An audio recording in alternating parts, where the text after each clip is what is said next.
Ez nituen bat ere gustuko morroiaren itxura eta begirada. Hala ere, Mari herrira heldu nintzenetik atzetik izan nuen, segika. Ezin nuen gainetik kendu. Ostatu merke bat ezagutzen omen zuen, eta bertara eraman nahi ninduen. Gazteari kasurik egin gabe, motxila lepoan hartu eta gaua pasatzeko tokia bilatzen hasi nintzen. Alferrik. Oporleku ezaguna da mendialdeko herritxo hura Pakistanen. Eta ostatu guztiak bete-beteta zeuden. Azkenean, iluntzen hasia zela ikusita. Bere ostatua erakusteko eskatu nion mutilari. Kale nagusietatik urrundu ginen.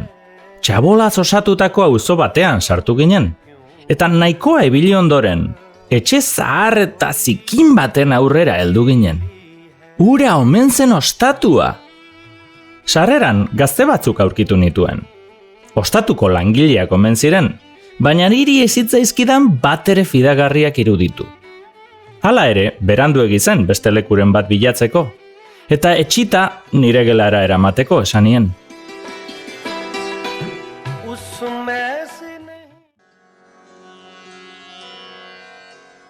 Arraroa iruditu zitzaidan ostatu hartan beste bezerorik ez egotea. Gainera, nire logela oso desatsegina zen. Baina hori etzen txarrena. Bakarrik geratu nintzenean, ate bat ikusi nuen ohearen ondoan. Ateak beste gela batera eramaten zuen. Ez zeukan kisketarik, eta zuloz beteta zegoen. Zuloetatik begiratu, eta sarreran topatutako morroi haietako bi ikusi nituen beste aldean. Ohean jesarrita zeuden, ez ere egin gabe. Zertan ari ziren? Lapurreta egiteko unea proposari itxaroten? Ikaratzen hasi nintzen, eta neure burua babestu behar nuela erabaki nuen. Ateura motxilan neraman giltzarrapoaz itxi nuen, eta zuloak komuneko paperaz estali nituen. Gero, gelaz kanpoko komunera joaten ausartu barik, ohean etzan nintzen, eta gau luzea pasatzeko prestatu nintzen.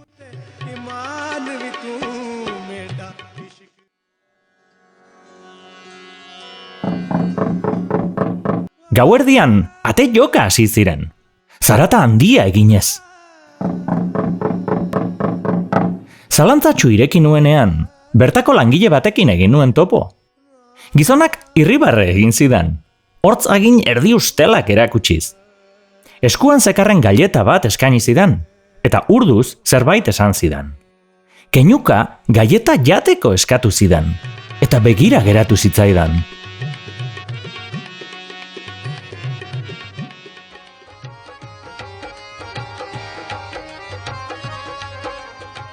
Une hartan beldurra sentitu nuen. Eta aurreko egunean entzundako alemanaren istorioaz gogoratu nintzen. Inguruko herri baterantz autobusez zioala, gazte jator batzuek mango zukua eskaini zioten. Berak onartu, zukua edan, eta lo seko geratu zen berehala. Handik ordu batzuetara esnatu zen, bide bazterrean. Sakelak utxik. Eskerrik asko, esanion oparia ekarri zidan morroiari, eta itxi egin nuen atea. Galletak itxura arrunta zeukan, baina jan beharrean bota egin nuen. Gero motxila oheari lotu eta lo egiten saiatu nintzen. Gau hartan askotan esnatu ninduten ate joka. Baina ez nuen kasurik egin. Eta ordua maietzinak erdi lo pasatu ondoren, egun sentiarekin batera motxila prestatu eta alde egin nuen toki hartatik. Agian gau hartako beldurra arrazoi gabea izan zen. Agian fantasma gehiegi neukan buruan, entzundako istorio beldurgarriengatik.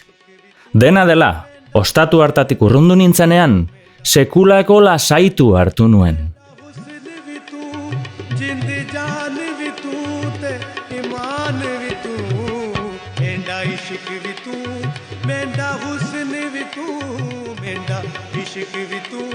Menda